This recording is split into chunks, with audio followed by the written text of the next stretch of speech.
Mobile phone की lights on कर लीजिए, क्योंकि आज जो कप्तान का इस्तेमाल होगा, दुनिया देखेगी कि पाकिस्तानी कौम अपने उस दलेर लीडर के साथ खड़ी है जो तमाम आलमी साजिशों का मुकाबला कर रहा है, जो इन वकीलों का, इन चोरों का, इन डाकुओं का डट के मुकाबला कर रहा है, अपने लिए नहीं, अपनी कौम के लिए। हमें फख्र है इमरान खान साहब आप पर कि आप इस मुल्क के लिए डट के खड़े हैं। मर्द बौरान इमरान खान मेरे साथ मिलके मैं यहां से बुलाऊंगा और आप वहां से रिपीट करेंगे।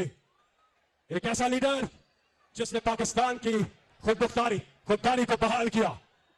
शायर ने कहा कि अर्श वाले मेरी तकदीर सलामत रखना, फर्श के सारे खुदाओं से उलझ बैठा हूं। पाकिस्तान मेरे साथ मिलके, पाकिस्तान की आन है आप, पाकिस्तान की जान है आप, पाकिस्तान की आन है आप, पाकिस्तान की शान है आप, पाकिस्तान के कप्तान है आप, ऑपोजिशन के लिए तूफान है आप, पाकिस्तान के खान है आप, वज़ीर आज़म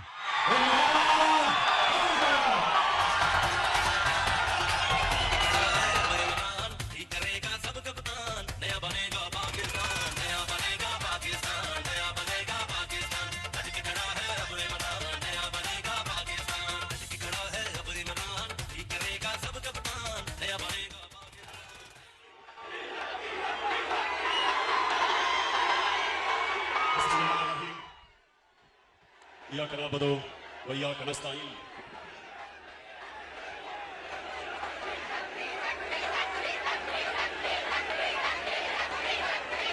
सबसे पहले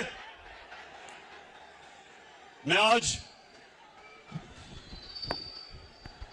अपनी कौम का शुक्रिया अदा करता हूं।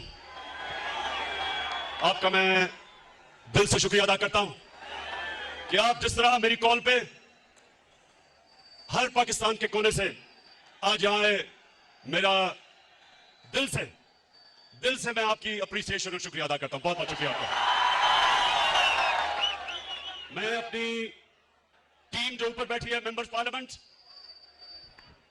मैं आज इस स्टेज से आपको खराज तहसीन पेश करता हूं कि मुझे पता है कि जिस तरह की आपको लालच दी गई, पैसे ऑफर किए आपको, जिस तरह हर किस्म की आपके जमीर को खरीदने की कोशिश की गई, मैं आज आपको खराज तहसीन पेश करता हूं कि माशाल्लाह आपने मुझे खुश किया। मुझे फख्र है आपके ऊपर।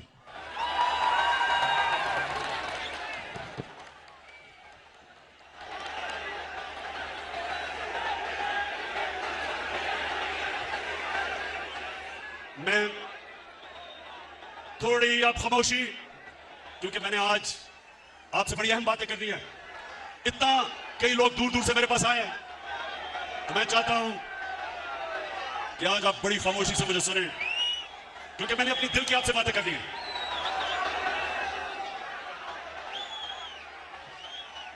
मेरे पाकिस्तानियों, मेरे अजीम बाशऊर पाकिस्तानियों,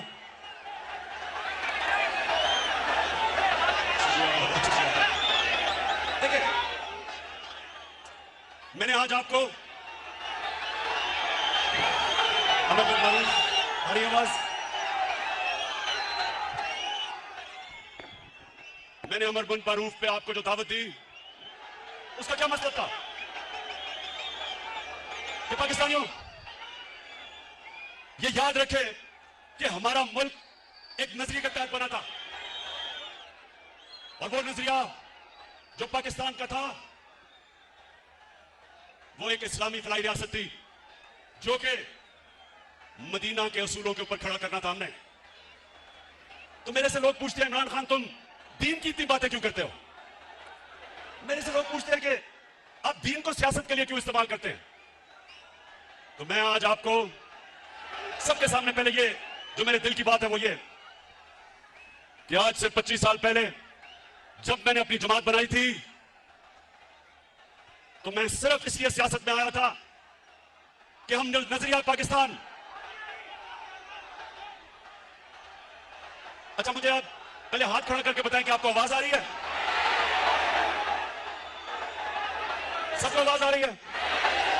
उधर नहीं आ रही? अच्छा एक मिनट, जिनको आवाज नहीं आ रही वो हाथ खड़ा करें।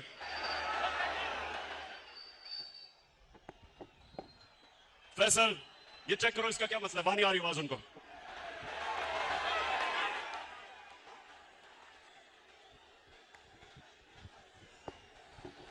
स्पीकर से लोग उतर जाए।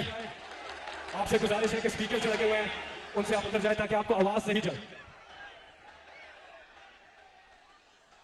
अच्छा आप चेक करो, आवाज आ रही है आपको? नहीं, जिधर आवाज नहीं आ रही उधर हाथ खड़ा करके बताएं। उधर नहीं आ रही। अच्छा मेरी बात सुने, मसला यह हुआ है कि इतना बड़ा जलसा हो गया कि सारे जो हमने इंतजाम किए हुए थे, ना वो लाइटें जल रही और ना आवाज आ रही है, तो थोड़ी देर आपको सब्र करना पड़ेगा। ये ठीक कर रहे हैं सिस्टम के, आपको आवाज आए। लेकिन अब थोड़ी खामोशी से सुने मेरी बात। जिनको आवाज आ रही है वो सुने। देखें,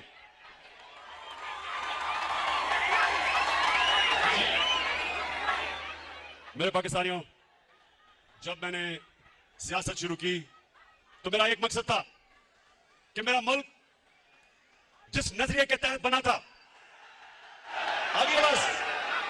हाथ खड़ा करके बताओ आवाज आ गई? नहीं तो तुमने इतनी मेरी अहम तकरीर आज मिस कर देनी थी। अच्छा सुने, मैंने बड़ी बातें आपसे कर दी हैं और आखिर में जो मैं बात करूंगा वो सबसे अहम है। शाह महमूद कुरैशी ने जो बात की थी कि एक बाहर से मुदाखलत हो रही है पाकिस्तान में, उसके ऊपर मैं बाद में बात करूंगा। उससे पहले मेरे पाकिस्तानियों, मैं जो चीज आपने समझनी है कि जब तक हम अपने नजरिए पर नहीं खड़े होंगे पाकिस्तान कौम नहीं बनेंगे। हमें लोगों का हजूम होगा, कौम नजरिए पर बनती है। और वो नजरिया क्या था? पाकिस्तान का नजरिया क्या है? कितने लोगों को पता है कि ये किस नजरिए के तहत बनी थी? मैं आपके सामने आज ये वाजे करता हूं कि मुझे भी बड़ी देर तक पाकिस्तान का नजरिया नहीं पता था। मुझे पता कैसे चला? 18 साल की उम्र में बाहर गया, यूनिवर्सिटी बाहर पढ़ी, फिर मैं क्रिकेट खेलता था, आधा साल दुनिया में बाहर फिरता था। तो मैं जो पाकिस्तान के नजरिए पे आया हूं, मेरे पाकिस्तानियों, अपने जाती तजर्बे के ऊपर। और वो क्या था? जैसे जैसे मुझे दीन की समझ आनी शुरू हुई तो मुझे एक चीज मेरे ज़हन पे आई कि जो अल्लाह मुसलमानों को कहता है, जो हमारे नबी सल्लल्लाहु अलैहि वसल्लम ने मदीना का नाम बनाया था, वो पाकिस्तान में तो नजर नहीं आ रहा, लेकिन वो मगरबी दुनिया में मुझे नजर आ रहा था। मुझे आहिस्ता आहिस्ता पता चला कि मोहम्मद अब्दू जो 100 साल से पहले यूरोप गए तो उन्होंने एक जुमला कहा। नौजवानों, उन्होंने जुमला ये कहा कि यूरोप में मुझे मुसलमान तो नहीं नजर आए, लेकिन बड़ा इस्लाम नजर आया। और वापस जब वो मिस्र गया तो कहता, यह मुसलमान तो बड़े हैं लेकिन इस्लाम नहीं नजर आ रहा। तो मैंने अपने तजर्बे से जो मैंने मगरबी माशरे को समझा, तो मुझे पहली दफा समझ आया कि फलाई रियासत क्या होती है। पाकिस्तान में तो कोई फलाई रियासत नहीं थी। मैं जब पहली दफा बरतानिया गया तो पहली दफा मैंने समझा कि फलाई रियासत क्या है। बरतानिया में एक आम आदमी के लिए अस्पताल में मुफ्त इलाज, उसके बच्चे के लिए मुफ्त तालीम। वो बेरोजगार होता था तो हुकूमत पैसे देती थी, अनएम्प्लॉयमेंट बेनिफिट्स। वो अदालत में जाता था तो हुकूमत उसको वकील करके देती थी। ये पहली दफा हमने देखा। और यही मेरे नबी सल्लल्लाहु अलैहि वसल्लम ने मदीना की रियासत में दुनिया की तारीख की पहली फलाई रियासत बनाई थी, जिधर पहली दफा रियासत ने जिम्मेदारी ली थी अपने बेवों की, यतीमों की, गरीबों की, बूढ़ों की, मजदूरों की। ये पहली दफा मुसलमानों की रियासत में ये चीज आई थी। तो ये तो मैंने यूरोप में देखी, स्कैंडिनेविया में देखा कि वो किस तरह अपने गरीब तबके को ऊपर उठाते हैं। और हाल ही में चाइना में देखा कि पिछले 30 साल में चाइना ने 70 करोड़ लोगों को गुर्बत से निकाला। ये वो हमारे नबी सल्लल्लाहु अलैहि वसल्लम के जो अहकामात हैं उन पे चल रहे हैं। पाकिस्तानियों, ये याद रखें कि हमारे नबी सल्लल्लाहु अलैहि वसल्लम रहमतुल लिल आलमीन थे। हमारा जो खुदा है वो रब्बुल आलमीन है, सब इंसानों के वो खुदा हैं। और हमारे नबी सब इंसानों के लिए रहमत बन के आए। इसका मतलब क्या कि जो भी इंसानी माशरा उनके अहकामात पे चलेगा, अल्लाह की बरकत आएगी, वहां उस माशरे पे अल्लाह की नेमतें आएंगी।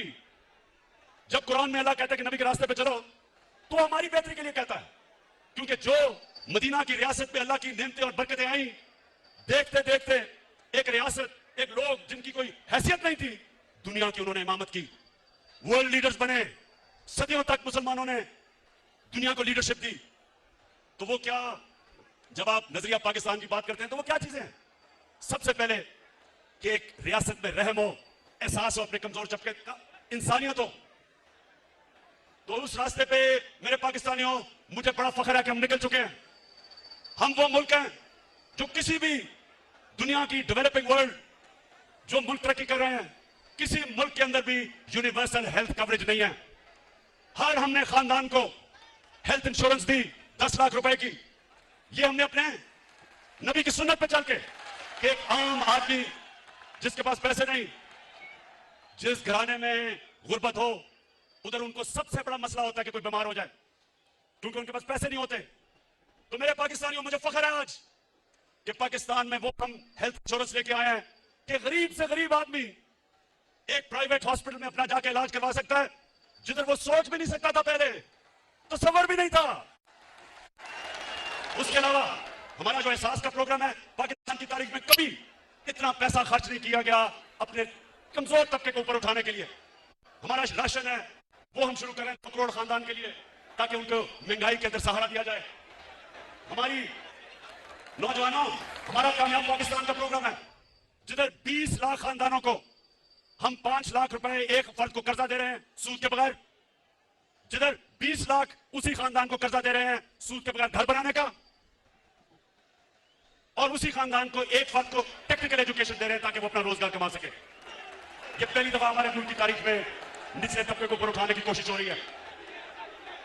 और जब मेरे नौजवानों, हमारे पास टैक्स पे पैसा आया, हमारा टैक्स बढ़ा, तो सबसे पहले मैंने काम किया, 250 अरब रुपए की हमने सब्सिडी देके पेट्रोल की कीमत बजाय 10 रुपए बढ़ाने की 10 रुपए कम की, फजल की कीमत बढ़ाने 10 रुपए कम की, और बिजली की कीमत 5 रुपए यूनिट कम की, 250 रुपए की हमने सब्सिडी दी। और मैं आपको आज यकीन दिलाता हूं कि जैसे जैसे मैं पैसा इकट्ठा करता जाऊंगा, जैसे जैसे मैं टैक्स का पैसा इकट्ठा करता जाऊंगा, वो सारा पैसा मैं अपनी कौम पे खर्च करूंगा, उनके लिए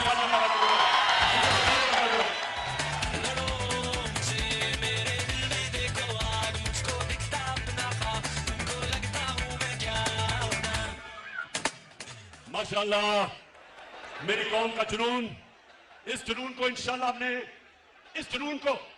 हमने काबू करके पाकिस्तान को दुनिया की अजीम कौम बनाना इंशाअल्लाह। सुनते रहे मेरे पाकिस्तानियों, मेरा जो किबला है, मेरा जो नजरिया है, वो मैं 25 साल से उस नजरिए पे खड़ा हूं, और मेरा ये ईमान है कि हमारा मुल्क सिर्फ तब तरक्की करेगा अगर वो मेरे नबी सल्लल्लाहु अलैहि वसल्लम के रास्ते पे चले, उनकी सुन्नत पे चले, और उनकी सुन्नत थी मदीना की रियासत। तो सबसे पहले इंसानियत का निजाम, जिसमें हमारे में रहम हो, हम बजाय अमीर को अमीर करते जाएं, हम अमीर से टैक्स इकट्ठा करके अपने गरीब लोगों को ऊपर उठाएं। और इंशाअल्लाह मेरा यह वादा है कि जब हम 5 साल मुकम्मल करेंगे, सारा पाकिस्तान देखेगा कि कभी इस मुल्क की तारीख में किसी गवर्नमेंट ने इतनी तेजी से पाकिस्तान की गुर्बत कम नहीं की।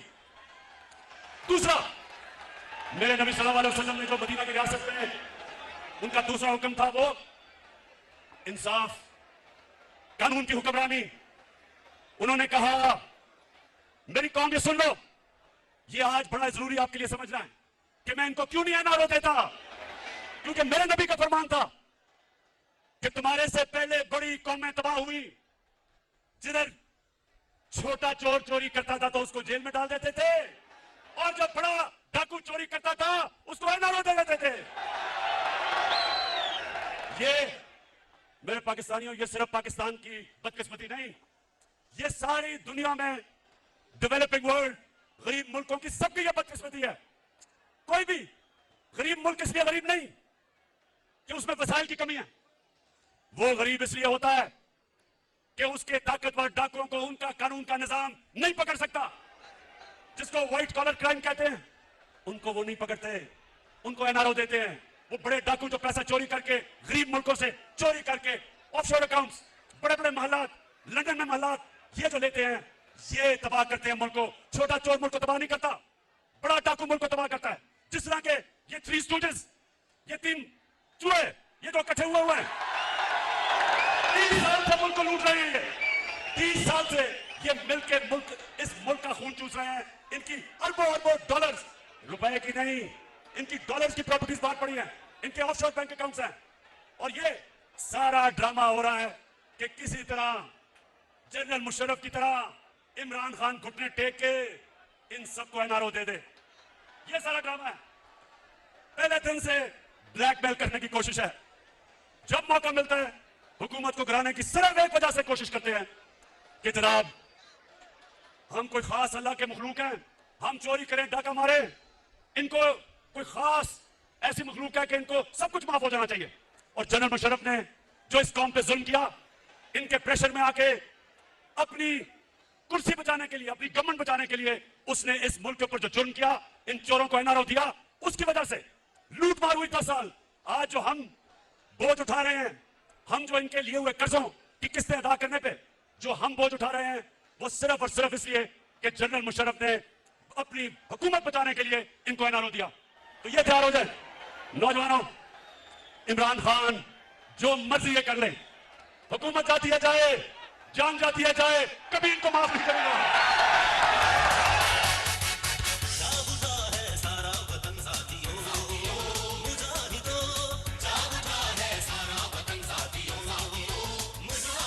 जी, अब जो हमारे नबी सल्लल्लाहु अलैहि वसल्लम ने मदीना की रियासत में कानून की बालादस्ती कायम की थी, सुनो मेरे नौजवानों, हजरत अली रज़ी अल्लाह ताला, उनका मुकाम किधर? उनका मुकाम हमारे दिलों में, हमारे दीन में, हमारी तारीख में।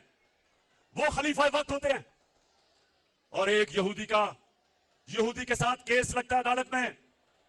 हजरत अली रज़ी अल्लाह ताला अदालत में उस यहूदी के खिलाफ केस हार जाते हैं। खलीफा वक्त केस हारता है क्योंकि काजी उनके बेटे की गवाही नहीं मानता। अब इससे क्या चीज सामने आती है? सबसे पहले कि खलीफा वक्त भी कानून के ऊपर नहीं होता। मुसलमानों का जो इंसाफ का निजाम था, हमारे नबी सल्लल्लाहु अलैहि वसल्लम ने कहा मेरी बेटी भी जुर्म करेगी तो उसको सजा मिलेगी।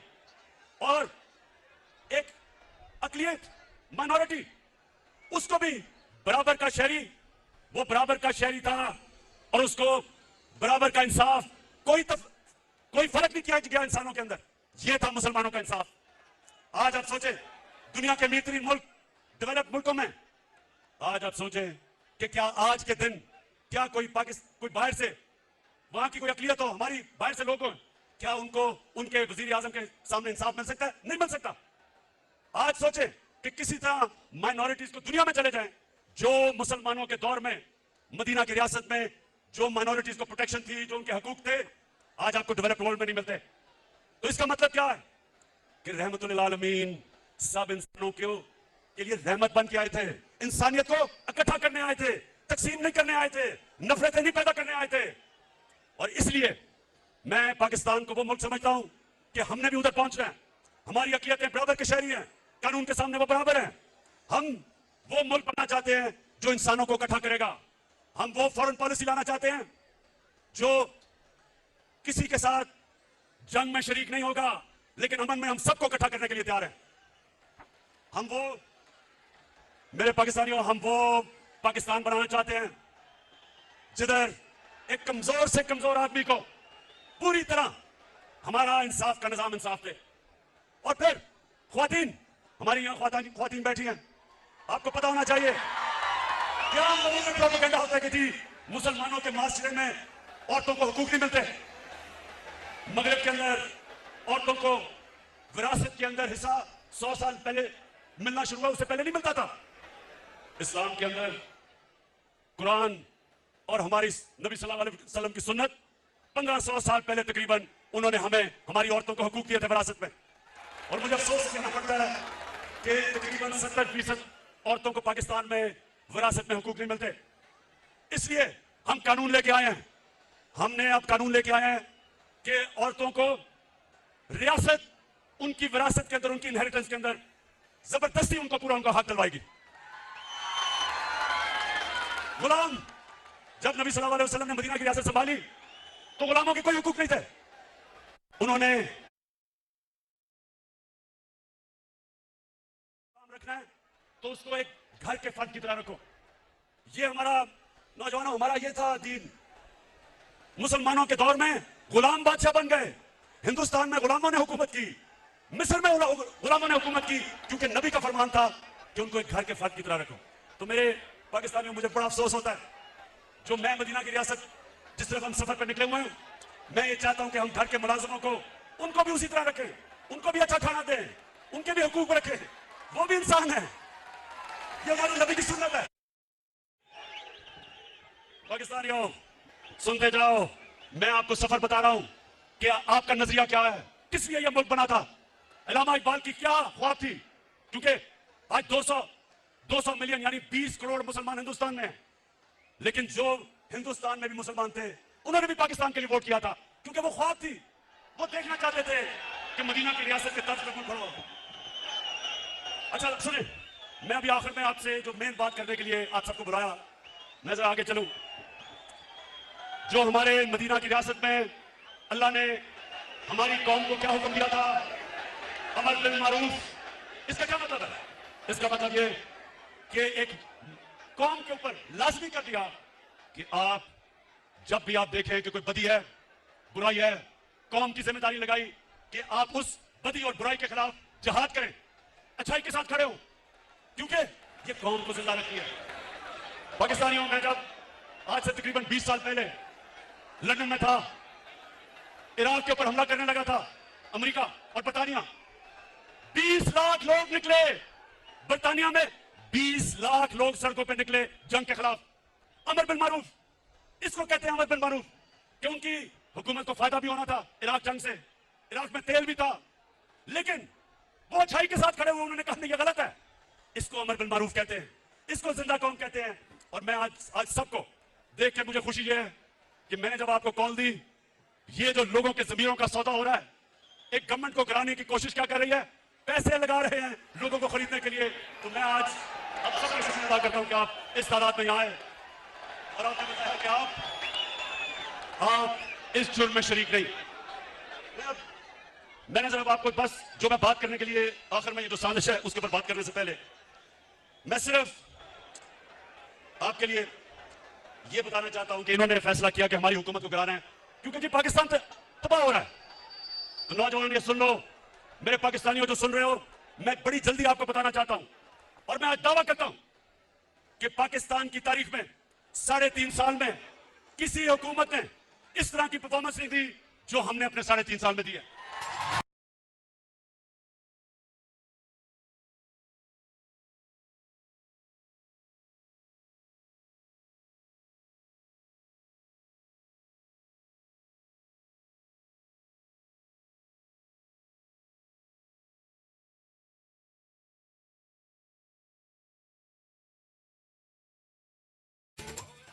अच्छा, अब जो यहां मेरे नौजवान हैं, आपने डिसिप्लिन का मुजाहरा करना है, ये बड़ा जरूरी है, क्योंकि आपने मेरी बात सुनी है, इसलिए तंग नहीं करना लोगों को, डिसिप्लिन रहना है। हाथ खड़ा करके बताओ जी। अच्छा जी, अब मैं बड़ी जल्दी आपको बताना चाहता हूं कि हमारी हुकूमत ने क्या किया। डीजल की मैं बाद में बात करूंगा, बिठा जाए।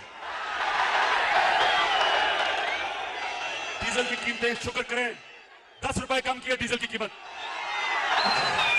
अच्छा जी, पहले पाकिस्तानियों, मैं अल्लाह का शुक्र करता हूं, मैं अपने अल्लाह का शुक्र करता हूं कि 100 साल में सबसे बड़ा बुरहान दुनिया में आया कोरोना वायरस का। सारी दुनिया बंद हो गई, लॉकडाउन लग गए, गरीब सारी दुनिया में कुचले गए। जब आप एक मुल्क को बंद कर देते हैं तो बेचारा दिहाड़ीदार, टैक्सी वाला, रिक्शे वाला, वेल्डर, पेंटर, वो लोग जो दिहाड़ी कमा के अपने बच्चों का पेट पालते हैं, वो सब बेरोजगार हो जाते हैं। तो जब सारी दुनिया बंद की गई, मेरे पाकिस्तानियों, मैं अल्लाह का शुक्र करता हूं कि मैंने जब अपने मुल्क को बंद नहीं किया, मुझे तनकीद हुई, लोगों ने कहा कि ये इमरान तबाह कर रहा है पाकिस्तान को। सिंध की हुकूमत उन्होंने बंद कर दिया, मेरी बात नहीं मानी। लेकिन आज जो सबसे बड़ा क्राइसिस था दुनिया का, मैं आज फख्र से अपनी कौम के सामने खड़ा हूं और सारी दुनिया ने तस्लीम किया कि जो पाकिस्तान ने कदम उठाए, सारी दुनिया तस्लीम करती है कि अपनी कौम को भी बचाया, कोरोना से बचाया, अपनी माइशत को बचाया, अपने गरीबों को बचाया। अभी वर्ल्ड बैंक ने एक रिपोर्ट दी है। इस रिपोर्ट के मुताबिक सारे बर्रे सगीर में आज जिधर सबसे कम बेरोजगारी है वो पाकिस्तान है। क्योंकि जो उस वक्त हमने कदम उठाए, और ये जो थ्री स्टूडेंट्स वाली ऑपोजिशन है, जिसमें चेरी ब्लॉसम भी एक है, डीजल दूसरा है, तीसरी बीमारी है और चौथा भगोड़ा है, इन सारों ने मेरी तनकीद की और मैं अपने अल्लाह का शुक्र करता हूं कि उसने मेरे मुल्क को निकाला उसमें से। और मैं उस दौरान जब सारी दुनिया की माइशत तबाह हो रही थी, पाकिस्तान वो मुल्क है जिसने 5.6% के ऊपर हमारी माइशत ने तरक्की की, जो सारे दंग रह गए, ऑपोजिशन दंग रह गई। अल्लाह का शुक्र अदा करता हूं। तो हमने क्या किया उस दौरान जब दुनिया मुश्किल में थी? पाकिस्तान की एक्सपोर्ट्स रिकॉर्ड, हमारी मुल्क की तारीख में सबसे ज्यादा एक्सपोर्ट्स पाकिस्तान ने की। हमने पाकिस्तान की तारीख में सबसे ज्यादा टैक्स इकट्ठा किया।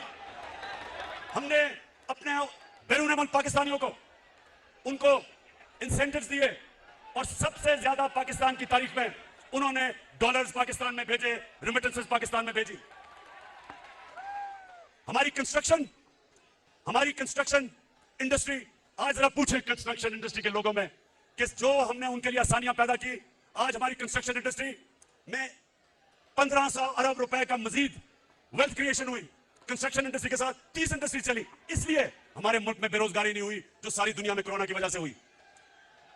हमारा जो ज़राअत थी, नौजवानों ये सुनते रहो, क्योंकि 60% पाकिस्तान ज़राअत के ऊपर रहता है, देहात में रहता है। आज आप अपने किसानों से पूछो कि इस मुल्क की तारीख में सबसे ज्यादा पैसा ज़राअत में गया। 5 फसलें पाकिस्तान की तारीख में सबसे रिकॉर्ड फसलें हुई। गंदम रिकॉर्ड, गंदम की फसल रिकॉर्ड, चावल की फसल रिकॉर्ड, मकई की फसल रिकॉर्ड, चावल की फसल रिकॉर्ड, और अभी ये आलू की फसल आई है, वो भी रिकॉर्ड तोड़ गई है माशाल्लाह। ये क्यों हुआ? क्योंकि हमने किसानों की मदद की। हमें जो पहले शुगर मिल माफिया किसानों को पैसे नहीं देता था, पूरी तरह कटौती करता था, उनको देर तक, साल तक पैसे नहीं देता था, हमने किसानों के साथ खड़े हुए, हमने अपने किसानों को खड़ा किया, हमने उनको प्रोटेक्ट किया, हमने हुकूक दिलवाए, किसान को पैसा दिलवाया, उसने अपनी जमीन पे पैसा लगाया, जमीन में जब पैसा लगा तो पैदावार बढ़ी, पाकिस्तान का फायदा हुआ। तो मुझे बड़ा फख्र है अपने किसानों पे। फिर नौजवानों, इंडस्ट्री, आज पाकिस्तान की इंडस्ट्री तेजी से बढ़ रही है। हमारी टेक्सटाइल इंडस्ट्री, आज मजदूर नहीं मिलते टेक्सटाइल फैक्ट्रियों को, क्योंकि हमारी इंडस्ट्री चल रही है, रिकॉर्ड एक्सपोर्ट कर रही है, मुल्क आगे बढ़ रहा है, इंडस्ट्रियलाइजेशन की तरफ जा रहा है। नया पैकेज दिया हमने स्मॉल और मीडियम इंडस्ट्री को। आपको चेंबर ऑफ कॉमर्स वाले लोग बताएंगे कि पहली दफा एक हुकूमत अपनी इंडस्ट्री को पूरी तरह अपनी इंडस्ट्रीज के साथ खड़ी है, ताकि जब इंडस्ट्री बढ़ेगी, रोजगार बढ़ेगा, मुल्क में पैसा बढ़ेगा, टैक्स बढ़ेगा, और जब टैक्स बढ़ेगा तो मैं अपनी कौम के ऊपर खर्च करूंगा, आसानियां पैदा करूंगा अपनी कौम की। फिर नौजवानों, ये तैयार हो जाओ, पहली दफा पाकिस्तान में तनख्वाहदार लोगों के लिए, जिनके पास कभी भी पैसा नहीं था अपना घर खरीदने के लिए, हमने पहली दफा पाकिस्तान के बैंकों के साथ मिलकर 30 अरब रुपया उनको सब्सिडी दी। आज पहली दफा बैंक कर्जे दे रहे हैं छोटे लोगों को, जो तनख्वाहदार लोग थे, जो बेचारे किराए के घरों में रहते थे। हमने बैंकों को पैसा दिया, बैंक कर्जे दे रहे हैं। जो आदमी या जो एक खानदान किराए के घर में रहता था, अब उसी किराए पे वो बैंक को किस्तें देगा और वो घर उसका अपना हो जाएगा, अपनी छत होगी। रोटी कपड़ा मकान का किसका नारा था? और मेरे अल्लाह का शुक्र है कि वो काम किससे ले रहा है। फिर तैयार हो जाओ। ये कहते हैं ना कि इस गवर्नमेंट ने किया कुछ नहीं। मैं चैलेंज करता हूं, 30 साल से ये हुकूमत कर रहे हैं, मुझे चैलेंज हो, मैं इनको करता हूं कि आप बताएं कि आपने मुल्क के पानी, जो बहुत बड़ा मसला बनता जा रहा है मुल्क का, शहरों के अंदर पानी नहीं है, लाहौर के अंदर पानी नीचे चला गया, कराची में टैंकर माफिया है, आज पिंडी में पानी कम है, क्या किया इन्होंने? मैं बताता हूं हमने क्या किया। पहली दफा 50 साल के बाद पाकिस्तान में बड़ी डैम्स बन रही हैं। 50 साल के बाद मेरे पाकिस्तानियों हमने डैम्स बनाई हैं। और इंशाल्लाह पेशावर के लोगों को तो भी मैं खुशखबरी देता हूं कि 2025 में ममान डैम बनेगी और ममान डैम से सारे पेशावर को पानी भी मिलेगा। बड़ा इलाका ज़राअत के लिए, किसानों के लिए ज़राअत में फसलें उगाने के लिए आ जाएगा और बिजली भी बनेगी और सबसे सस्ती बिजली बनेगी। उसके बाद बड़ी डैम दासू डैम बनेगी 2027 में। और नौजवानों खुशखबरी यह है कि 2028 में जो पाकिस्तान में दुनिया के अंदर बड़ी डैम समझी जाती है वो बादशाह डैम बनेगी 2028 में। टाइम पे चल रही है। इससे क्या होगा?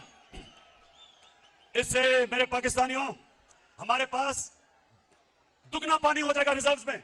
हमारा पानी जो हमारी डैमों में दुगना होगा, इसका मतलब काश के लिए हमारे पास पानी दुगना हो जाएगा। इसका मतलब शहरों में हम पानी दे सकेंगे। ये जो पानी के मसले आ रहे हैं आगे, इससे इंशाल्लाह पाकिस्तान की दौलत में इजाफा होगा।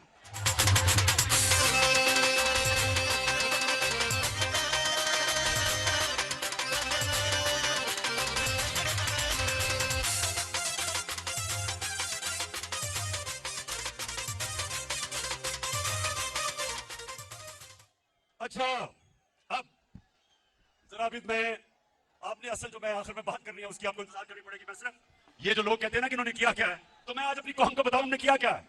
मैं अपने मीडिया के लोगों को कहना चाहता हूं कि जब आप शाम को अपने टीवी शोज करते हैं, मैं एंकर्स को कहता हूं, खुदा के वास्ते कोई माइशत के माहिरों को बुला लें और उनको बैठ के कम से कम मुआवजा करें कि पहले मुल्क से क्या होता था और हमने 3.5 साल में मुल्क के लिए क्या किया। अब अगर मरियम बीबी जिसने जिंदगी में 1 घंटे का काम नहीं किया और कम पे टांगने वाले जिसको अभी 14 साल में उर्दू ही नहीं बोलनी आई,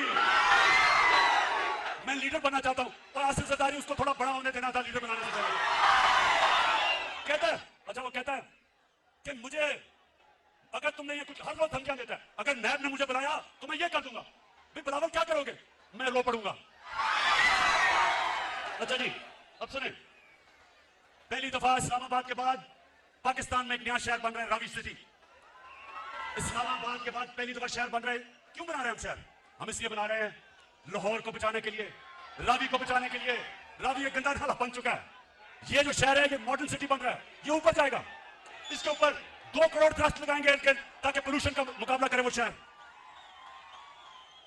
वाटर ट्रीटमेंट प्लांट्स बनेंगे ताकि बजाय सारा सीवरेज का पानी रावी में जाए और वो नीचे सिंध तक जाए, हम ट्रीट करके साफ पानी दरिया में करें, दरिया को रिवाइव करें, ऊपर बैराज बनाएं ताकि लाहौर की वाटर टेबल ऊपर आए। और फिर से मैंने कहा जब 2 करोड़ दरख्त लगेंगे तो आबो हवा साफ होगी, पोल्यूशन कम होगी। ये पहली दफा इस्लामाबाद के बाद दूसरा शहर बन रहा है, मेगा प्रोजेक्ट है। फिर हमने लाहौर का वाल्टन एयरपोर्ट था उसको चेंज करके सेंट्रल बिजनेस डिस्ट्रिक्ट बनाया। ये आप देखेंगे कि दुबई की तरह लोग तो दुबई जाते हैं ना, अब वो लाहौर के सेंट्रल बिजनेस डिस्ट्रिक्ट में जाया करेंगे। एक मॉडर्न, पूरा एक शहर के अंदर एक मॉडर्न डिस्ट्रिक्ट बनेगी। और फिर शेख साहब, शेख रशीद साहब, आपके लिए खुशखबरी, नाला लेई प्रोजेक्ट बन रहा है रावलपिंडी को तब्दील करने के लिए, उसको एक मॉडर्न शहर बनाने के लिए। नाला लेई जो है उसका भी ट्रीटमेंट प्लांट बनेंगे, साफ पानी करेंगे, उसके साथ एक हाई राइजेस बनेंगी, एक मॉडर्न, बजाय के शहर फैलते जाए, ज़राई जमीन खत्म होती जाए, शहरों को अब हम रोकेंगे। मास्टर प्लान बना रहे हैं सारे पेशावर के, सारे बड़े शहरों के, इनको ऊपर लेके जाएंगे, ज़राअत की जमीन बचाएंगे और इनके सारी सीवरेज सिस्टम, पानी का मसला, बिजली, ये सारी हम इंशाल्लाह शहरों को मास्टर प्लान बना के लेके आ रहे हैं। ये कभी किसी गवर्नमेंट ने 30 सालों ये हुकूमत करते रहे, किसी ने कभी इस तरह का काम नहीं किया।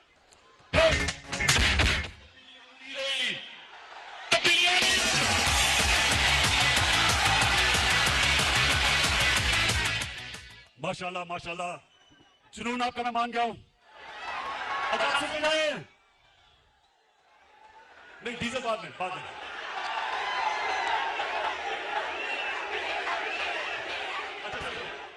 सुने, मैं पाकिस्तानी सुने, मैं आपको बताना चाहता हूं कि करप्ट हुकूमतों में मुल्क को नुकसान क्या होता है और जब एक ईमानदार लोग हुकूमत करने आते हैं तो मुल्क को फायदा क्या होता है। अब सुने जरा, खामोशी से सुनना है, डीजल की बाद में बात करेंगे। मेरे पाकिस्तानियों, आज से 11 साल पहले, ये गौर से सुनिए आपने बात, आज से 11 साल पहले बलूचिस्तान के अंदर कोयले और तांबे की कानें थी रेकोटिक में। उधर पाकिस्तान को जो बाहर से ये माइनिंग कंपनी आई हुई थी, उसने अदालत में लेगी पाकिस्तान को। और हमें चंद साल पहले, जरा गौर से सुनेंगे, 2000 अरब रुपए का जुर्माना हुआ इंटरनेशनल अदालत में। पाकिस्तान को 2000 अरब रुपए का जुर्माना हुआ। अब ये सोचें कि सारे पख्तूनख्वा का जो डेवलपमेंट फंड है वो 200 अरब रुपया है, तो 2000 अरब रुपया पाकिस्तान को जो जुर्माना हुआ, ये मेरी हुकूमत है। इन दोनों की हुकूमतें आई और गई, कुछ नहीं कर सके। अगर वो जुर्माना हो जाता, उन्होंने जो हमारी बाहर असासे थे सब जब्त कर लेते थे। मुझे बड़े फख्र से, और मैं आज अपनी टीम को खराज तहसीन पेश करता हूं, मेरी जबरदस्त टीम ने जाके 3 साल मुसलसल हमने नेगोशिएशन की, और मैं आज फख्र से अपनी कौम के सामने खड़ा होकर कहता हूं कि हमने तो 2000 अरब का हर्जाना, वो जो जुर्माना भी खत्म किया, और उसी माइनिंग कंपनी को पाकिस्तान वापस लेके आए, और वो 9 अरब डॉलर की इन्वेस्टमेंट कर रही है पाकिस्तान में। पाकिस्तान की तारीख की, मेरे पाकिस्तानियों, सबसे बड़ी बैरून मुल्क की इन्वेस्टमेंट 9 अरब डॉलर की हो रही है पाकिस्तान में। सबसे पहले तो मैं बलूचिस्तान के लोगों, आज मैं आपके लिए इतना खुश हूं क्योंकि इसका ज्यादा पैसा आपके पास जाएगा। बलूचिस्तान पीछे रह गया है। मेरी पूरी कोशिश है कि बलूचिस्तान के लोगों को हम उठाएं, तो ये जो हमने मुआहदा किया है, सबसे ज्यादा फायदा बलूचिस्तान के लोगों को होगा। उसके बाद जो हमारा मसला, जो हमारे रुपए पे प्रेशर रहता है, इसकी वजह से फॉरेन एक्सचेंज आएगा पाकिस्तान में, और इंशाल्लाह हमारा रुपया भी आगे मजबूत होगा। हमें जो IMF के पास जाना पड़ता है, हर हमेशा डॉलर कम हो जाते हैं। इंशाल्लाह ये जब कानें काम करनी शुरू करेंगी सोने की और तांबे की, और ये आपको हैरत होगी पाकिस्तानियों, आपको अंदाजा नहीं है कितना अमीर मुल्क है, आपको अंदाजा नहीं है। पाकिस्तान में दुनिया में सबसे ज्यादा सोने और काने की जो कान होंगी, जो माइंस होंगी दुनिया में, जो रिजर्व्स होंगे गोल्ड और कॉपर के, वो पाकिस्तान में होंगे। माशाल्लाह आपका मुस्तकबिल रोशन है मेरे पाकिस्तानियों। अब दूसरा सुने, ये तो हो गई रेकोटेक। एक और हुआ था, आपको याद होगा, एक रेंटल पावर्स, पीपल्स पार्टी के दौर में बहुत बड़ी करप्शन हुई थी रेंटल पावर की। फिर पाकिस्तान के ऊपर जुर्माना हो गया इंटरनेशनल कोर्ट में। 200 अरब रुपए का हमारे मुल्क को जुर्माना हुआ, 200 अरब रुपए का। तुर्की की कंपनी थी, पाकिस्तान को उसको 200 अरब रुपए देने थे। पाकिस्तानियों, मैंने सदर अर्दोगान से बात की, और उसने बैठ के हमने वो 200 अरब रुपए का जुर्माना खत्म किया। चलो चलो इमरान के साथ, चलो चलो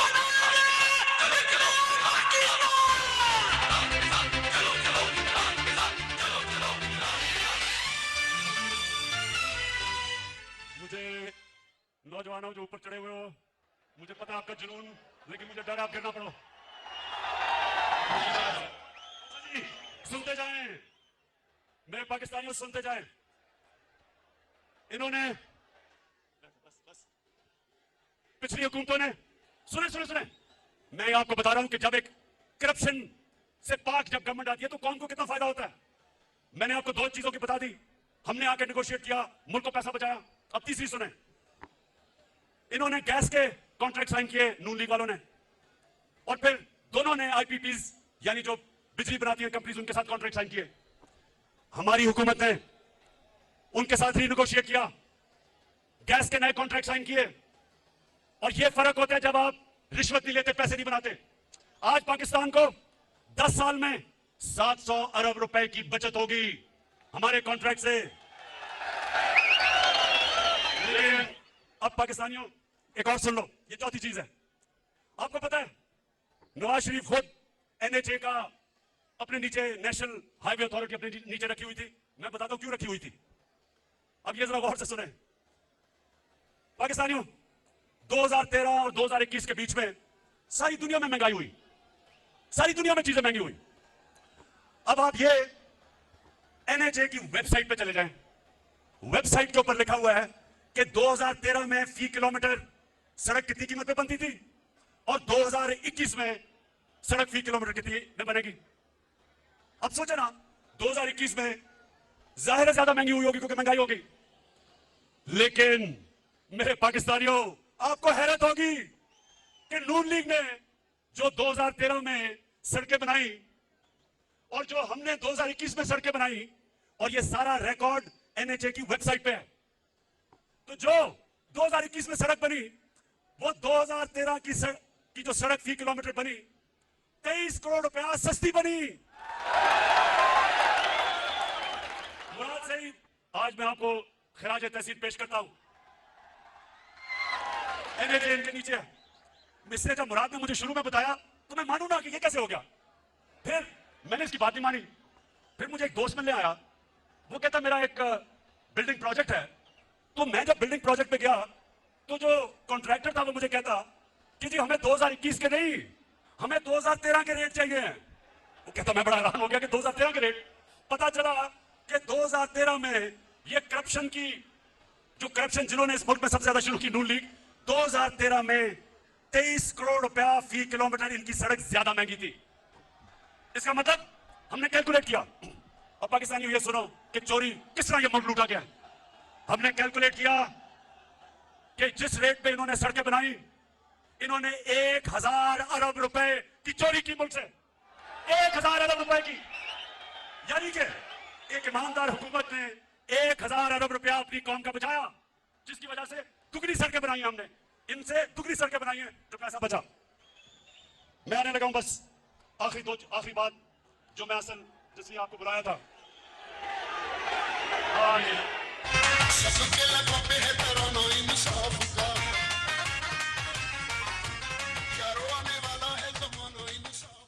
मैं सिर्फ दो आने वाली नस्लों के लिए दो चीजें, मुझे पूछो, मैं इनसे पूछता हूं, 30 साल से आप हुकूमत में थे, कभी आपने सोचा अपनी आने वाली नस्लों का?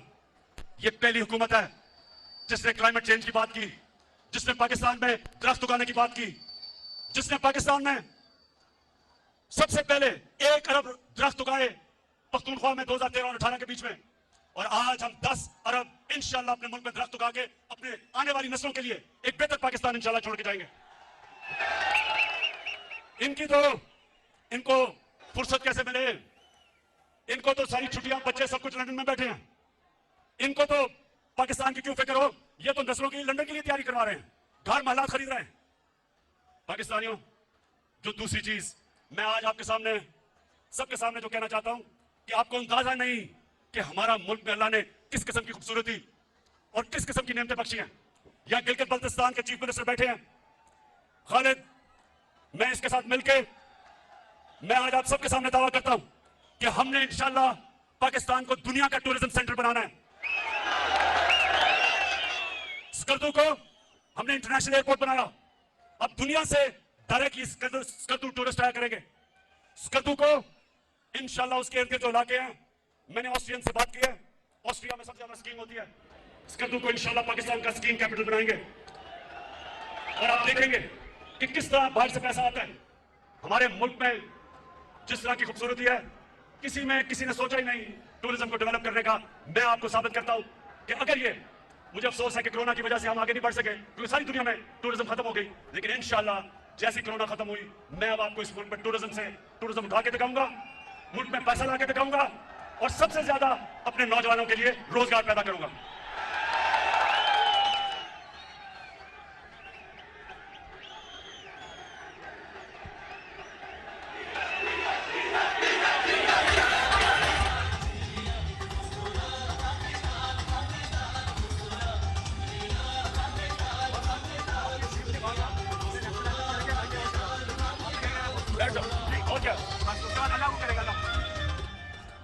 अच्छा मेरे पाकिस्तानियों, मैंने जिस असल वजह से आपको यहां बुलाया था, अब मैं उस बातों पे आने लगा हूं, लेकिन नौजवान आप सामने खड़े हैं, ये आपने बड़ी खामोशी से सुनना।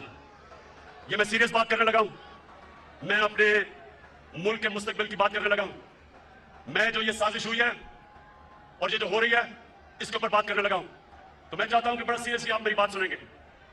मैं सबसे पहले आपको ये बता दूं, नौजवानों, आप खुशकिस्मत हो, आपके तो माँ बाप भी एक आजाद मुल्क में पैदा हुए थे। मेरे माँ बाप एक गुलाम हिंदुस्तान में पैदा हुए थे, और मैं पैदा हम जनरेशन थी जो एक आजाद पाकिस्तान में पैदा हुए थे। मेरे माँ बाप ने अपनी तौर पे तहरीके पाकिस्तान की जो आजादी की स्ट्रगल थी दोनों ने शिरकत की। और जब मैं बड़ा हो रहा था तो हमेशा उन्होंने मुझे एक बात याद करवाई। उन्होंने ये कहा कि तुम्हें नहीं पता तुम कितने खुशकिस्मत हो कि तुम एक आजाद मुल्क में पैदा हुए हो। मेरे पाकिस्तान के रहने वाले, अगर आपने इस चीज को समझना है तो बैरून मुल्क पाकिस्तानियों से पूछें क्यों वो अपने मुल्क के लिए तरसते हैं, क्यों वो आज सारे तहरीक इंसाफ के साथ खड़े हैं, क्यों खड़े हैं? क्योंकि जब वो बाहर किसी बड़े मुल्क में रोजी कमाने जाते हैं तो उनको सबसे ज्यादा कदर होती है कि अपने मुल्क में रहना कितनी बड़ी अल्लाह की नेमत है। एक आजाद मुल्क में रहना कितनी बड़ी अल्लाह की नेमत है। तो मैं जब अपनी पॉलिटिक्स शुरू की थी 25 साल पहले, तो मैंने अपना नस्लुलैन, अपनी जमात का नौजवानों, या का नाबुदो व या का नस्ताइन क्यों रखा था? इसलिए रखा था कि अल्लाह तेरी इबादत करता हूं और तेरे से मदद मांगता हूं और किसी के सामने नहीं झुकता।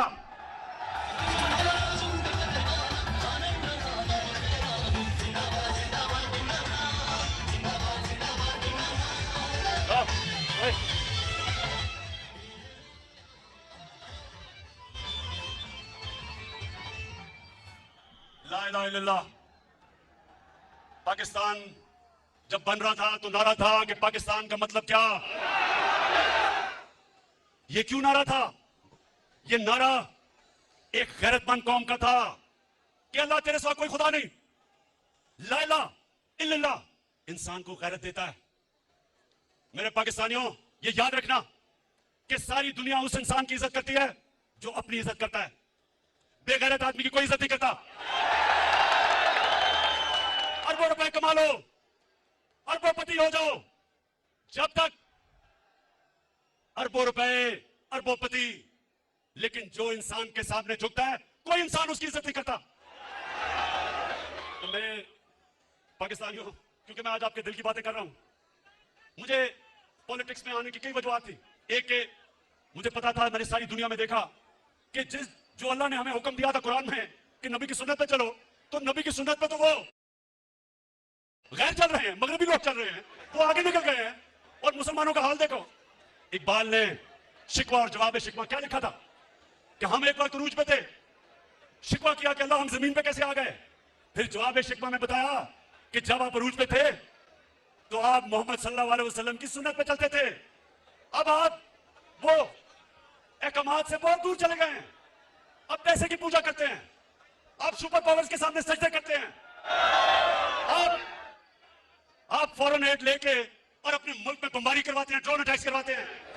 कैसे अल्लाह की बरकत उन लोगों के ऊपर आए? अल्लाह ने तो बड़ा वाज़ेह कह दिया कि अगर तुमने एक अजीम कौम बने तो मेरे हबीब के रास्ते पे चलो, जो कि रियासत मदीना था।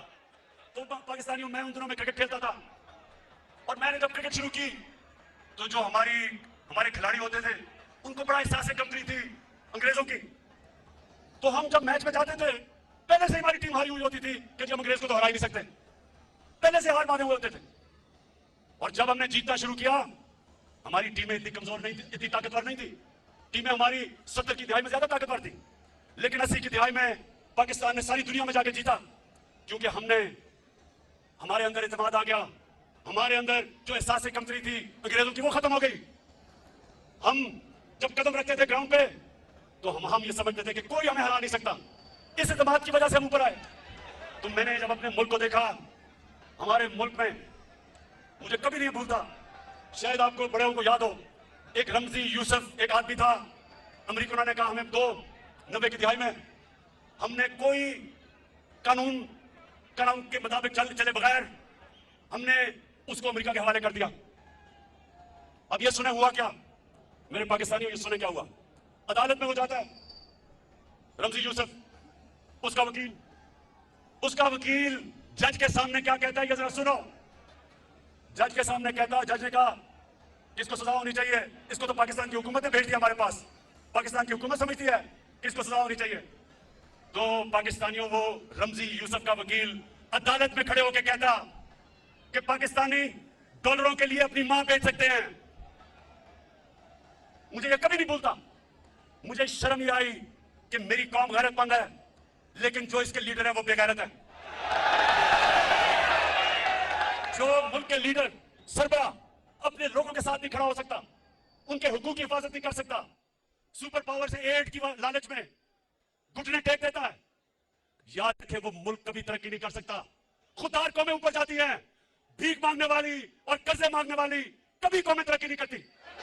तो मैं जब पाकिस्तान में मैंने सियासत शुरू की, मैंने तब एक बात कही थी कि क्योंकि मेरे दिल में ला इलाहा इल्लल्लाह है, मैं कभी किसी के सामने नहीं झुका और मैं कभी अपनी कौम को किसी के सामने नहीं झुकने दूंगा।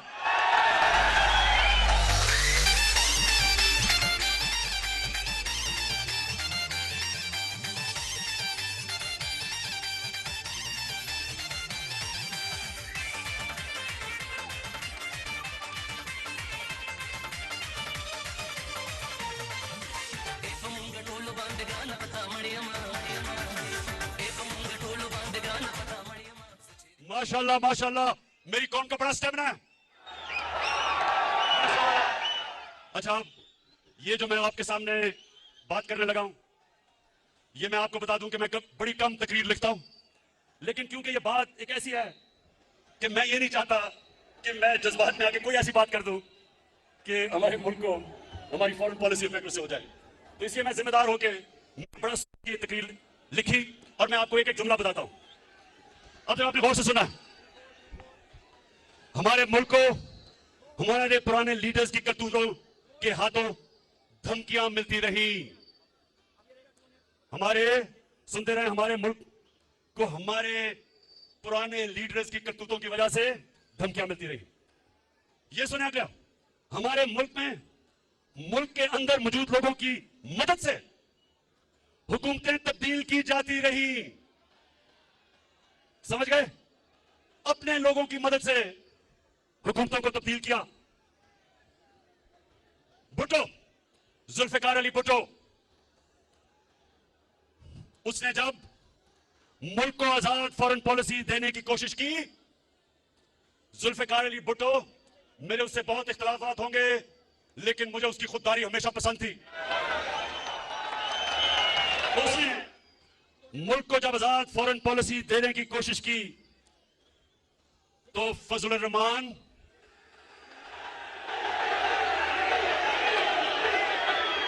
और बगौड़ू नवाज शरीफ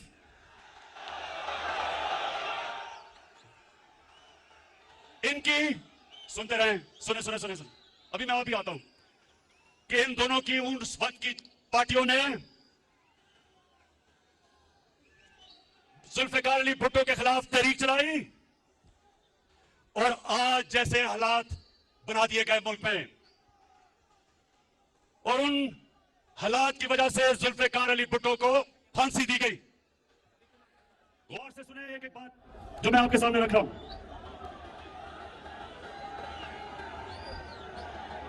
आज क्या हुआ? आज आ रही आवाज?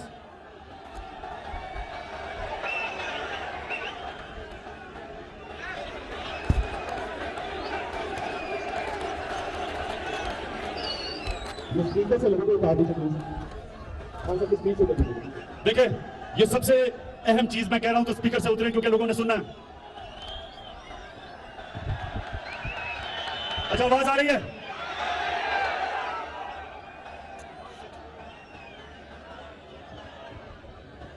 जल्दी इसको ठीक करें। स्पीकर से उतरो, इन्हें आवाज नहीं आ रही।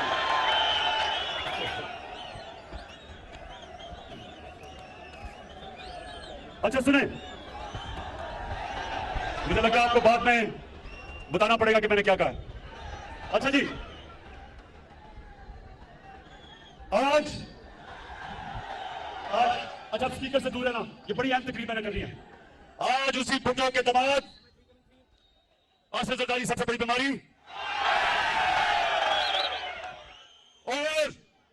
और उसका नवासा कम पे टांग रही है। दोनों कुर्सी की लालच में अपने नाना की कुर्बानी को भुलाकर इसके कातलों के साथ बैठे हुए हैं और उनकी वकालत कर रहे हैं। यानी शर्म नहीं आती कि सियासत तो करनी है नाना के ऊपर, और जिन लोगों ने उसको फांसी दिलवाई थी अपनी कुर्सी की खातिर उनके साथ घुसे हुए दोनों अंदर। शर्म करो, शर्म करो। अच्छा, आज फिर मुल्क को उन्हीं हालात के सामने रख दिया गया है। हमारे, अब ये सुने, हमारे मुल्क की जो पॉलिसी है, फॉरेन पॉलिसी, उसको मरोड़ने की कोशिश बाहर से की जा रही है। बाहर से हमारे मुल्क की फॉरेन पॉलिसी को मुतासिर किया जा रहा है। इस साजिश का, अब सुने, ये शाह महमूद और शाह महमूद, उधर उतारो, उधर आवाज नहीं आई। हाँ, शाह महमूद को पता कि इस साजिश का हमें पिछले महीनों से पता है कि ये साजिश हो रही है, महीनों से। ये जो आज सब इकट्ठे हो गए हैं, ये जो आज कातिल और मकतूल इकट्ठे हो गए हैं, कातिल और मकतूल को इकट्ठे करने वालों के भी, इनको जिन्होंने इकट्ठा किया उनका भी हमें पता है। लेकिन आज वो जुल्फिकार अली भुट्टो वाला टाइम नहीं, वक्त बदल चुका है।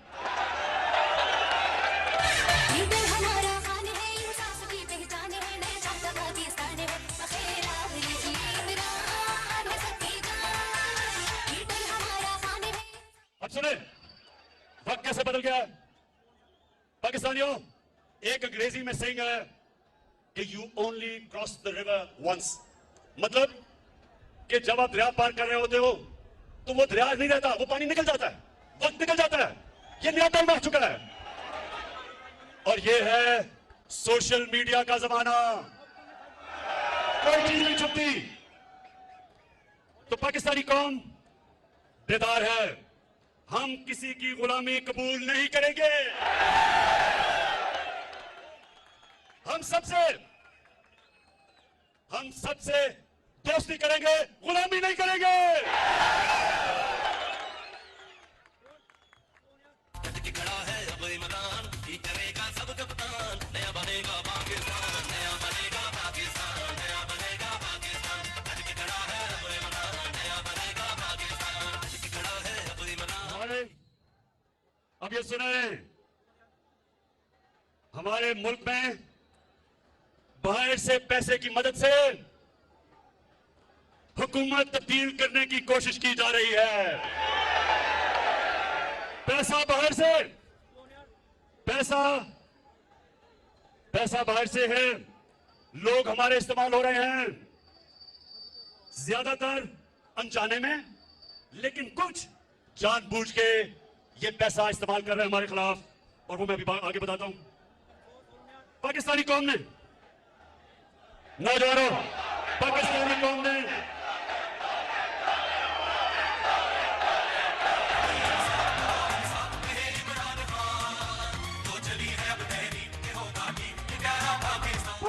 पाकिस्तानी कौम ने यह फैसला करना है कि वो बाहर के अरबों रुपए लेके हुकूमत के खिलाफ साजिश करने वाले गुलामों को कामयाब होने देंगे।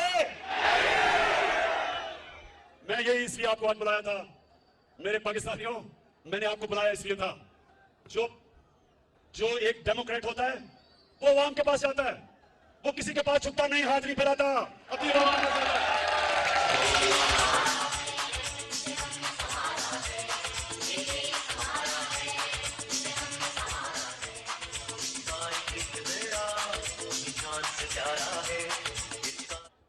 अब हेलो, आ रही आवाज?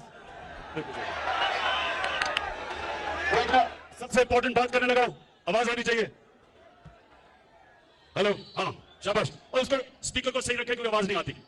अच्छा जी, हमें पता है कि किन किन जगहों से बाहर से हम पे दबाव डालने की कोशिश की जा रही है, हमें पता है। लेकिन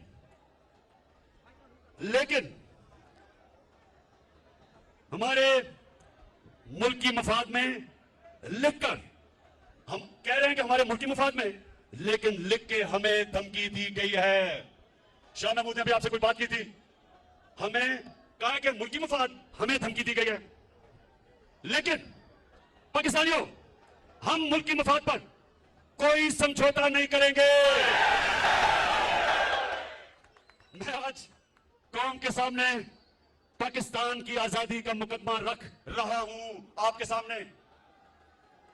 मैं इल्जामात नहीं लगा रहा, अब ये जरा सुने, मैं इल्जामात नहीं लगा रहा।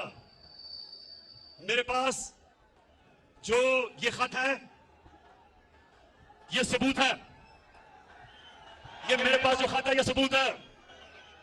और मैं आज ये सबके सामने कहना चाहता हूं कि कोई भी शक कर रहा है ना इस मेरे खत के ऊपर, कोई भी शक कर रहा है, मैं उनको दावत दूंगा। ऑफ द रिकॉर्ड बात करेंगे, लेकिन मैं आपको खुद देख सकेंगे कि ये मैं किस किस्म की बात कर रहा हूं।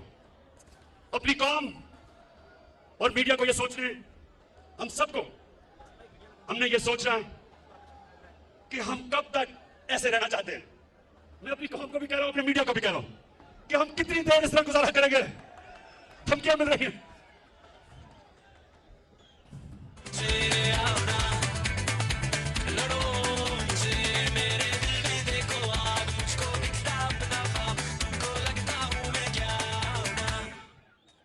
मैं फिर से कह रहा हूं, आज सबके सामने, आज दिल खोल के बात कर रहा हूं। कानूनी साजिश की ऐसी बहुत सी बातें हैं जो मुनासिब वक्त पर और बहुत जल्द सामने लाई जाएंगी। यार सब कौम, मेरी कौम ये जानना चाहती है कि लंदन में बैठा हुआ किस किस से मिलता है। फिर से ये जो गोल बोल गोंगलू किस किस से मिलता है, लंदन में बैठा हुआ। और पाकिस्तान में बैठे हुए किरदार किसके कहने के ऊपर चल रहे हैं? पाकिस्तानी किरदार किसके कहने पे चल रहे हैं? आपको अंदाजा किसके कहने पे चल रहे हैं?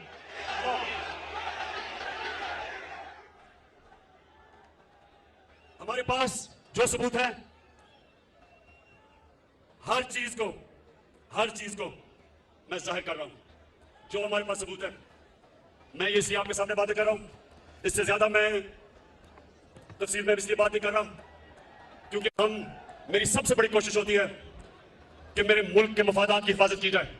मैं कोई ऐसी बात ना कर दूं कि मेरे मुल्क को नुकसान पहुंचे। इसलिए मैंने आपसे पूरी बात नहीं की, नहीं तो मैं वो बता भी सकता था। मुझे किसका डर है? मैं तो एक पाकिस्तानी हूं आपके सामने, वो इंसान हूं जिसको मेरा अल्लाह सब कुछ दे चुका है। मुझे तो कोई इंसान कुछ नहीं दे सकता। मैं तो जब सियासत में आया था, अल्लाह ने तभी मुझे सब कुछ दे दिया था। मुझे तो किसी चीज की जरूरत नहीं है। अपने घर में रहता हूं, अपने घर के पैसे देता हूं, खर्चा बर्दाश्त करता हूं। कोई मेरा कैंप ऑफिस नहीं है। मेरा चैलेंज है कि पाकिस्तान की तारीख में किसी वजीर आजम ने अपनी कौम का पैसा इतना कम खर्च नहीं किया जो मैंने किया है।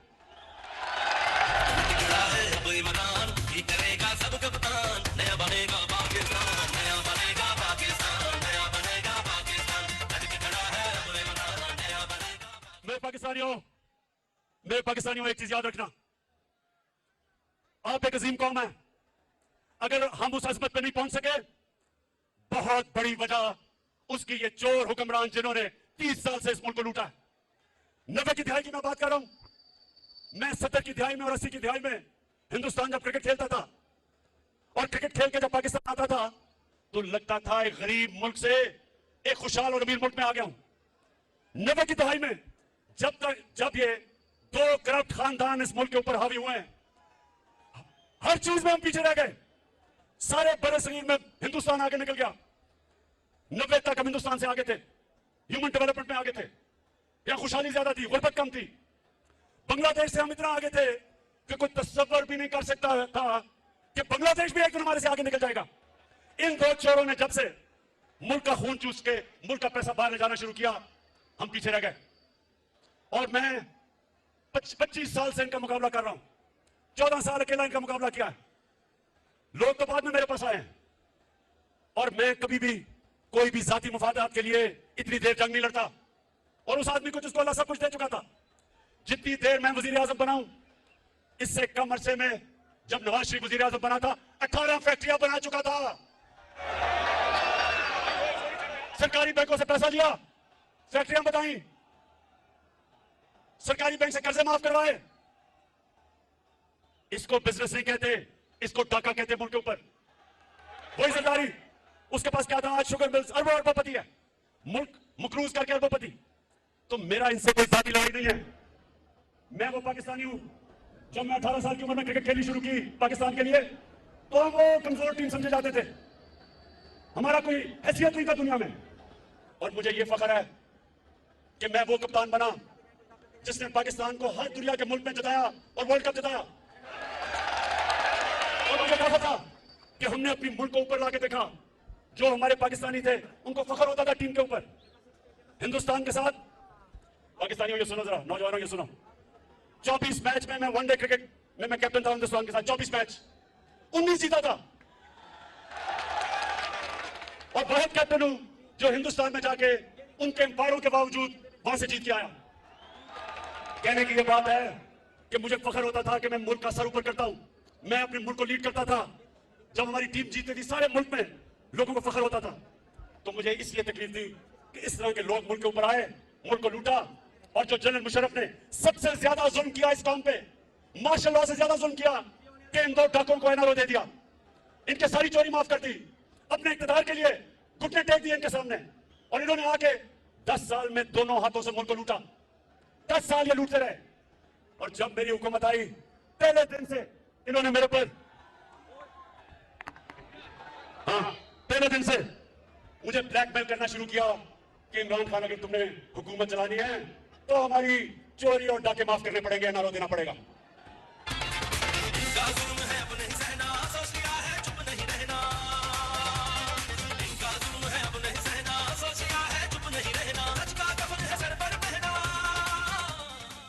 अच्छा सुनो, अब सारी कौम, मेरी सारी कौम देखेगी जब वोटिंग होगी।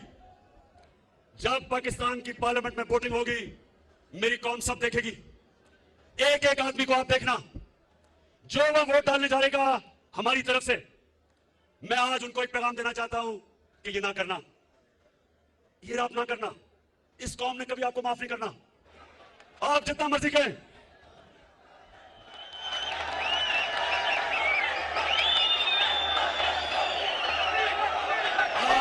मर्जी कहेंगे कि जी वो देखे ना, हमारे से हुकूमत ने अच्छा नहीं किया, देखे जी उन्होंने मेरे काम नहीं किए, देखे जी वो महंगाई नहीं रोकी गई। आपके पास जो रास्ता था वो एक ही है, जमहूरियत में एक रास्ता है, रिजाइन करो। अगर आपको हुकूमत नहीं पसंद आ रही तो रिजाइन करो। लेकिन 25 करोड़ रुपए सामने रख के और कहना कि जी तब आपका जमीर जाग जाए, वो कौम नहीं मानने लगी, तब आपको माफ नहीं करेगी, ये कौम आपको माफ नहीं करेगी। सोशल मीडिया का जमाना है, हमेशा जब वो जमीर फरोश को प्रेस करेंगे तो आपकी शक्लें आ जाएगी सामने। और आज मैं अपने नून लीग और पीपल्स पार्टी के एमएनएस को भी आज पैगाम देना चाहता हूं। मुझे ये बताएं कि आपने तो सारा वक्त कहा था कि नून लीग वालों कि जरदारी का पेट फाड़ के चोरी का पैसा निकालना था आपने। तो जब से वो इकट्ठे हुए हैं, चेरी ब्लॉसम और जरदारी, जब से इकट्ठे हुए हैं, तो इनको भूल गया, इनको भूल गया कि जरदारी चोर था। इसका मतलब कि वो सिर्फ चोर बुरा तब तक है जब तक आपके साथ नहीं है। इसका मतलब चोरी बुरी नहीं है, इसका मतलब चोरी बुरी चीज नहीं है। यानी कोई भी, इसलिए तो मैं पाकिस्तानी हूं, इसलिए मैंने रहमतुल्लाह आलमीन अथॉरिटी बनाई है। मैं अपने बच्चों को बताना चाहता हूं कि नबी की सीरत क्या है, नबी का पैगाम क्या था। दुनिया का सबसे अजीम इंसान बना, दुनिया का सबसे अजीम लीडर वो बने, उनका रास्ता क्या था। इसलिए हमने रहमतुल्लाह आलमीन अथॉरिटी बनाई है कि पाकिस्तान के बच्चे बच्चों को पता चल जाए, अच्छे बुरे की तमीज उसमें आ जाए, वो हक के ऊपर खड़ा हो, वो बदी के खिलाफ खड़ा हो। वो ये ना कहे कि चोरी सिर्फ बुरी तब है जब मेरी ऑपोजिशन चोरी करती है, वो मेरे साथ मिल जाए तो चोरी ठीक है। और पीपल्स पार्टी वाले आप बताओ, 20 साल आप अपने लोगों को बताया कि नवाज शरीफ और शहबाज शरीफ से बड़े डाकू कोई नहीं, तो आप इकट्ठे हो गए हो। और बिलावल, जो तुम पॉलिटिक्स कर रहे हो नाना के ऊपर, ये तो नाना के कातिल है जिनके साथ बैठ गए हो। तो इंशाल्लाह मुझे उम्मीद है कि हमारे लोग वापस नहीं आएंगे, सिर्फ नून लीग के और पीपल्स पार्टी के एमएनए जिनको पता है कि कितनी बड़ी साजिश हो रही है मुल्क के खिलाफ, उनके भी जमीर जाग जाएंगे। अल्लाह कहता है कुरान में, मैं जब चाहूं किसी को सीधे रास्ते पे लगा सकता हूं, कोई भी सीधे रास्ते पे लग सकता है। तो मैं इन सारे पार्टीज के, नून लीग और पीपल्स पार्टी और फजल रहमान में से, फजल रहमान मुझे तुम्हारी समझ नहीं आई।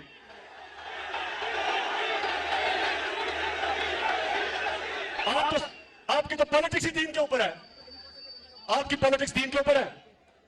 और कौन अल्लाह किसको, अल्लाह वो किसको सादत बख्शता है कि यूनाइटेड नेशंस में जाके अपने नबी सल्लल्लाहु अलैहि वसल्लम के साथ खड़ा हो और उसकी शान में जो गुस्ताखी होती है, किसको अल्लाह वो इतना बड़ा इनाम बख्शता है कि वो जाके यूनाइटेड नेशंस में इस्लामोफोबिया के खिलाफ रेजोल्यूशन पास करवाता है और 15 मार्च को इस्लामोफोबिया का दिन बनाया जाता है। फजल रहमान, आपको तो अल्लाह ने नहीं ये इज्जत बख्शी, और उसकी वजह है स्पीकर, हाँ उसकी वजह है कि आपकी नीयत अच्छी नहीं है। आप इस्लाम को इस्तेमाल करते हैं जाती मफादात के लिए, इसलिए अल्लाह वो आपको इज्जत नहीं देता। अल्लाह नियतों के राज जानता है, अल्लाह जानता है दिलों के राज। फजल रहमान, जितने मर्जी इस्लाम की बात करो, अल्लाह ने आपको आज तक कभी वो एजाज नहीं दिया कि आपने दुनिया में कुछ भी इस्लाम के लिए किया। मेरी तरह के आदमी को, गुनाहगार आदमी को अल्लाह ने वो एजाज दिया है। मैं अल्लाह तेरा लाख लाख लाख शुक्र अदा करता हूं। अच्छा पाकिस्तानियों, मैं अपनी तकलीफ खत्म कर रहा हूं, मुझे पता है आप जाना नहीं चाहते, मुझे पता है, लेकिन मैं तकरीर सिर्फ एक चीज में खत्म करता हूं। आपने सबने मेरे से एक वादा करना है, एक वादा करना है कि आप मेरी कौम कभी, आप कभी इजाजत नहीं देंगे किसी पाकिस्तानी हुक्मरान को कि मेरी कौम को किसी के सामने झुकने दो। कभी इजाजत देना, कभी आपने इजाजत नहीं देनी किसी हुक्मरान को वो किया देना हमारे पाकिस्तान में अमेरिका की जंग लड़के किया, उसमें शिरकत करके 80,000 पाकिस्तानियों की कुर्बानी दिलवाई, हमारे कबायली इलाके को बर्बाद करवा दिया, कबायली इलाके के लोगों की जो मुश्किलात का सामना करना पड़ा, ज़कात देने वाले ज़कात लेने वाले बन गए, 35 लाख लोगों को नकल मकानी करवाई। कभी मेरी कौम किसी हुक्मरान को आपने इजाजत नहीं देनी कि हमारे मुल्क के मफादात के खिलाफ, हमारे लोगों के हकूक के खिलाफ कोई भी हुक्मरान जाए। पाकिस्तान जिंदाबाद, पाकिस्तान जिंदाबाद। पाकिस्तान जिंदाबाद, पाकिस्तान पाइंदाबाद। हुकूमत जाती है तो जाए, लुटेरों से समझौता नहीं करूंगा, अपने नजरिए से इनहिराफ नहीं करूंगा किसी भी सूरत। जमहूरी लीडर सिर्फ अपनी आवाम और अपनी कौम के सामने जाता है, कभी अपनी कौम को किसी के सामने झुकने नहीं दूंगा, सिर्फ अल्लाह के सामने झुका हूं और उसी से मदद मांगता हूं। वज़ीर आज़म इमरान खान इस्लामाबाद में अमर बिल मारूफ जलसे से खिताब कर रहे थे। वज़ीर आज़म इमरान खान का कहना था, सबसे पहले उन्होंने शुक्रिया अदा किया कि किस तरह से लोग मुल्क के हर कोने से उमड़ आए, और अभी जाते हुए वज़ीर आज़म इमरान खान का यह कहना था अपनी इख्तितामी कलमात में कि बिल्कुल लग रहा है कि उनका जाने का दिल नहीं कर रहा, वो अभी अमर बिल मारूफ जलसे में अवाम के सामने हैं और अवाम के सामने रहना चाहते हैं।